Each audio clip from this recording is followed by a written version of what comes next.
To get the computer cover off, some of them have the screw in the back. Other ones will have multiple screws or just simply slide right off. To get these screws off, they usually make them a little big with some grip on the side, so you can just simply take the screw and twist it right off. Then you grab this handle and pull back gently to get the computer cover off. That's how you remove the computer's cover. Okay, to remove a graphics card, sometimes you have to take off a little panel that's back here. Mine I lost it, so I don't have one on here. But what you simply do is you take that off, or in other cases there's a screw that'll be in holding the graphics card.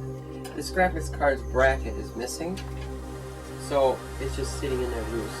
So what you do is you gently grab it, you pull straight out, and you pull it right out. That is how you remove a graphics card. This is the graphics card that I will be putting into my computer now. PCI Express X16. This is a 2.0 revision. To insert the graphics card, put it into the computer, slide it towards the open slot, make sure you press it in towards the open slot, put your hand on the back of the computer, and gently push, and it'll snap right in place. Then when that's done, take your finger underneath and slide this little plastic piece right in, so that way it locks the card in place and you can't remove it. To put the cover back on, realign it.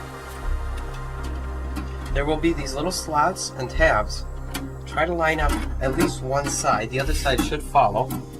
Being that my case cover is warped, I have to kind of lay my arm on it, but then all you simply do is push forward, nice and tight, and you simply screw this back into place. And that will keep your case on.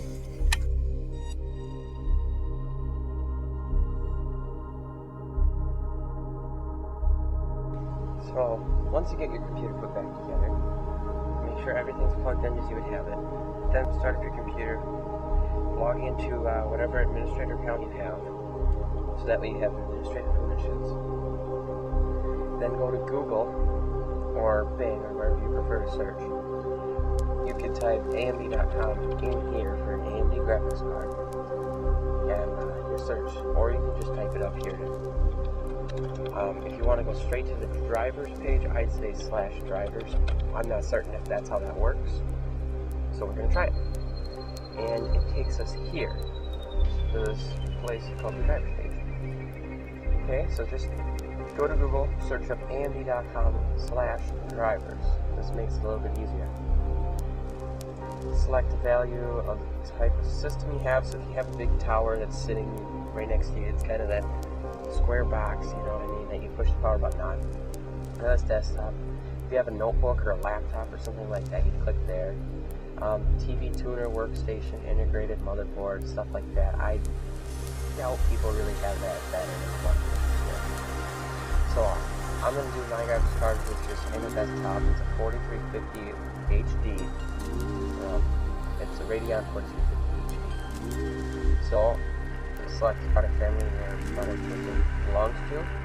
Mine is in the HD series. Now the Radeon 9000, 8000, 7000, don't get those confused with your cards, because that's for the older ones, the non-HD. They were just like, for example, the Radeon 7790, that was it. There was no HD. If you have an HD series, you know, 7990, 7790, stuff like that, it's going to be an HD series. So for my graphics card, it's 4350 HD. I select that. Then I select this, I go to here, select this value. And if you don't know what graphics card you have, you can click Auto Detect and Install. If it's not a PCI Express slot, as it shows here, click on the All Radeon HD series HD. Or not sure. You can also just do the Auto Detect and Install. So mine's a 4000 series, a 4XXX series PCIe. I click that. The operating system, if you don't know if you have 32 or 64-bit, it does matter. So go to your start group and type in dxdiag.exe. So that'll be dxdiag.exe. That'll bring up some information about your computer. If you have Windows XP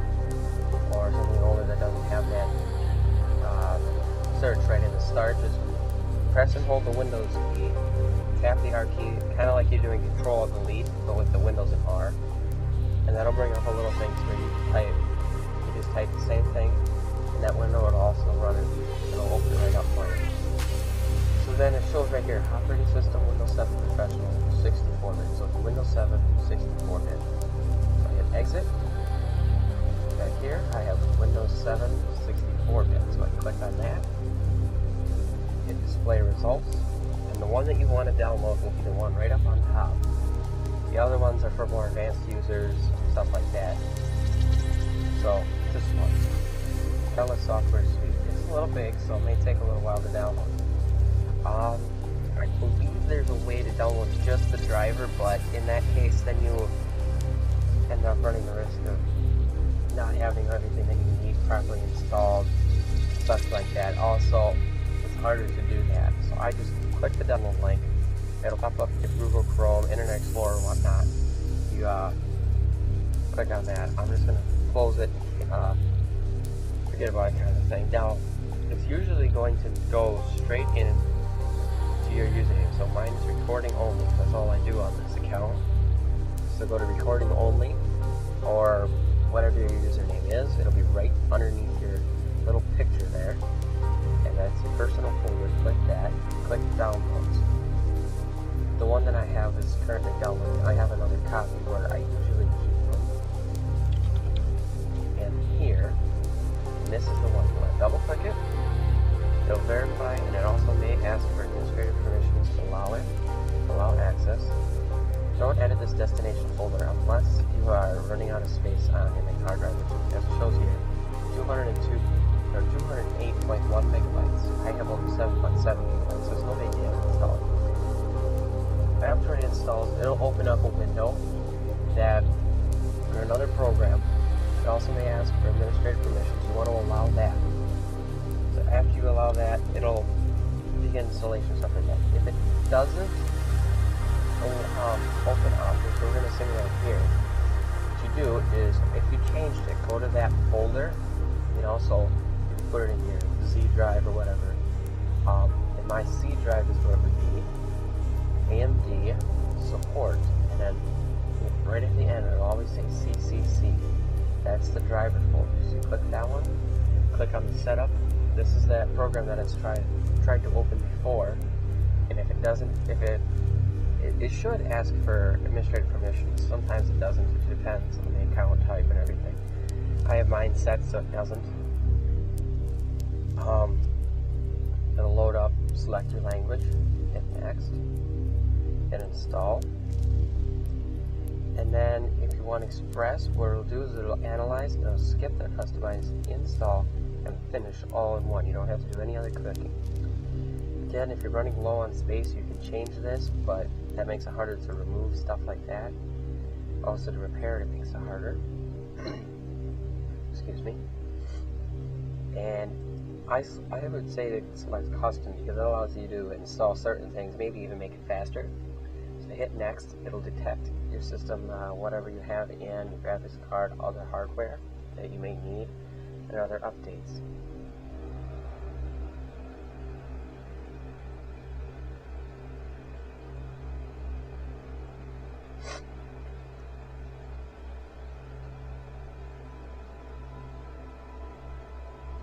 So once this is done, bring up this window. You definitely want the Catalyst Install Manager, App SDK Runtime, and the display driver. If you do not plan to use, or have an HDMI port, you can deselect this, but just to be safe, I'd say to select it, just in case you have something else that maybe, because I don't know what this slash, the HDMI or DP, I don't know what the DP is for. Right here. So if you want to install it, it's up to you, but you definitely need the display driver, the App SDK Runtime, and the Install Manager. The Catalyst Control Center is also really nice, but the problem is it loads up with Windows. It can make your computer a little bit slower, but again, you can also customize your GPU and how it displays things too. You can make a picture look really nice or really crappy for performance. Media Foundation, voters, might want that. It depends. If you do video editing, stuff like that. Drag and drop transfer and transcoding, I don't know what that is. So I'd say to select it just to be safe. The AMD accelerated video transcoding, I'd say to have that one selected as well, just in case. So, after that, hit next, it'll install, and you click finish. While it's installing, your screen may flicker, blink, on, off, whatever. It's nothing to worry about, it's completely natural as it's installing the driver. So, after it's done, you're finished with their AVI card. For NVIDIA cards, you want to go to your favorite search engine, or you can type up in the top, look for GeForce.com if you have a GeForce card, any of them. I believe you would, because it's newer cards. The older ones are out of date, don't really work well, stuff like that. So you can either click here or type up here GeForce.com. Either one will bring you right to the page here. Excuse me. Then the really nice thing about NVIDIA is you just simply click download driver, and it'll automatically download a driver. I don't have an NVIDIA card, so I unfortunately cannot demonstrate how to install it. But it'll probably be very similar to the way I showed you with the AVI card. If anything, it might be a little bit easier, because they seem to make the driver installing a bit easier right here. How you don't have to go through everything, you just click download driver if you have a desktop, or if you have a notebook, you know, and that's all you gotta do. Just click download driver, and it will start the download. I can't actually run the download though. So that is how you install the graphics card, update the drivers, and get set to do whatever it is you want to do.